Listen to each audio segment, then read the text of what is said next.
Hello বন্ধুরা, আমার চ্যানেলে সবাইকে স্বাগত। আজকে আমার নিবেদন রবীন্দ্রনাথ ঠাকুরের লেখা বিচিত্র স্বাদ। আমি যখন পাঠশালাতে যাই, আমাদের ওই বাড়ির গলি দিয়ে 10টা বেলায় রোজ দেখতে পাই ফেরিওয়ালা যাচ্ছে ফেরি নিয়ে।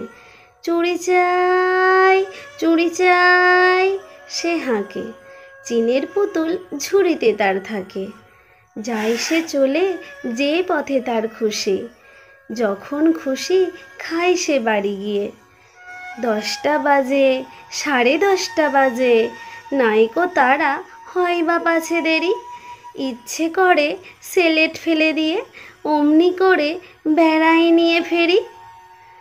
আমি যখন হাতে মেখে কালি ঘরে ফিরি, 4:30 বাজে। কোদাল নিয়ে মাটি কোপাই মালি বাবুদের ওই ফুল বাগানের মাঝে। কেউ তো তারে মানা নাহি করে, কোদাল পাছে পড়ে পায়ের পরে। কেউ তো এসে বকে না তার কাজে, গায়ে মাথায় লাগছে কত ধুলো।